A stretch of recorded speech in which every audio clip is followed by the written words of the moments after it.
I can't believe the amazing questions the Year Threes have come up with after our trip to St John's Church. Let's try our best to answer as many as we can. One student wants to know if the priest also gets into the baptismal pool, and if so, do they wear wellies? Oh, and do babies cry when they get baptised? That is a great question. So firstly, yes, the priest and one other person has to get in the baptismal pool. And the water, it comes up to your waist. So wellies are of no use whatsoever. You just have to get wet and have a change of clothes for afterwards. But it's great fun. And do babies cry? Well, my record is pretty good. My babies don't cry when I baptise them, but I think that depends a little bit on how comfortable they feel about being with not mummy or daddy. But sometimes they do, because that shock of cold water can sometimes enable a little bit of a cry, but hopefully not. Whilst we're on the subject of baptising, another student wants to know why parents baptise their babies. And another was wondering if you could be baptised more than once. They're great questions. So why do parents choose to baptise their kids? For me, as a parent, I chose to baptise my children because I wanted to make the promises to say, I want to bring up my daughter and my son in the Christian faith. I want them to be part of the family of God right from the very beginning. For some other parents, I think they think about maybe a family party, or maybe it's what grandma would have liked. But I hope it's to do with the faith that they would like to grow in the child. And the question of, can you be baptized more than once? Technically, the answer is no. You are only baptized once. But you can do something, which is where you can recommit and you can re-say your baptismal vows. So if you were baptized as a baby and you wanted an opportunity to be baptized by full immersion, so go completely under the water, you could reaffirm your baptismal vows. It's not a new baptism, but you're doing something to reaffirm your faith, which is good. So here's one for you, Karen. Okay. This person wants to know, how big and how old is the church? Ooh. Well, I'm not sure if they're referring to the church we visited, but I do know St John's Church was built in 1863, and I'm not too sure how big it is.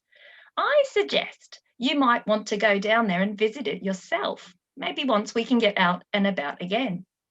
But if you're thinking about the wider church, so that's the people that make up the Christian church, well, that's about 2.3 billion people in the whole world. Wow! That's huge. And that church began in 33 AD. So that's about 1,988 years ago. And it started with a group of Jesus's friends who were called his disciples.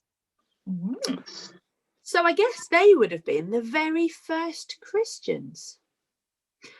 A Christian is a name. I think there was a question about what is a Christian, and a Christian is a name that we give someone who believes and follows Jesus Christ.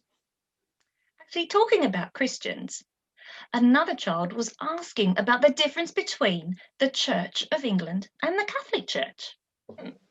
That's a great question. And you know what? Actually, there's not many differences. We believe the same thing. We believe the same thing about God. We believe the same thing about the Bible. Most of what we believe is exactly the same, but the way that we do it might be a little bit different. In the Catholic Church, you don't have lady vicars. They're all men. In the Catholic Church, the way you might do something in church might be a little bit different. And you may also have noticed that actually the church, the way that the crosses are held is different. So in an English Church of England church, we often have crosses that don't have Jesus on it. For the Catholic Church, they often have a cross that has Jesus still on it. because they want to remember what Jesus did on the cross. So, Karen, somebody else was interested in the food that they ate at the Last Supper. Oh, do you know much about that? Yeah, I do actually. That's a great question. Actually, they were eating a very special meal with his friends, and they were beginning to celebrate the Passover. It was called a Seder meal, and it included lots of things like yummy lamb and boiled eggs. There was a sweet salad and some bitter herbs. And of course, they would have had some bread and some wine, which we saw in the chapel. The bread would have been really flat, as it wasn't allowed to have any yeast in it. Actually, thinking about the chapel, we also spoke about communion. And there was another very good question, wondering why Jesus gave people his blood and his body. Oh, Hannah, help us there. That's a tough one, isn't it?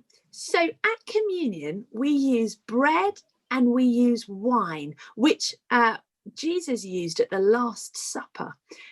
He asked his disciples when they were eating and drinking, he said, let's thank God for this food.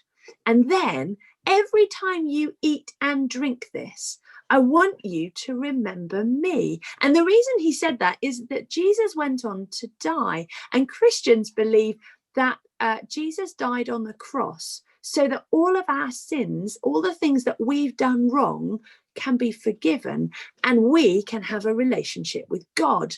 And so when we talk about the bread and the wine, or Jesus's blood and his body, the bread and wine are like a symbol. They represent what Jesus did on that cross. And it's a great reminder that he did it for us. And so Christians love to receive communion, to remember Jesus. Brilliant. So can anybody eat the bread and the wine? Well, that's a good question. And I think you probably need to know a little bit about who Jesus is. But I think if you were in my church and I was giving bread and wine and you said, I'd really like to have some of this, I'd say, brilliant. It's great to check with your parents first, though. And we do offer the non-alcoholic wine for our children, which is always good. But I think it's about having faith and believing a little before you come to receive. It might be a bit unusual if you didn't know who Jesus was and you wanted to have bread and wine. But I think it's the Lord's table and everybody is welcome. Oh, a lovely picture. So, I think that somebody must have heard me talk about messy church in the video that we did, and they wondered, what was it? Karen, I think you've been to a few. Can you tell us more? Oh yeah, I love messy church.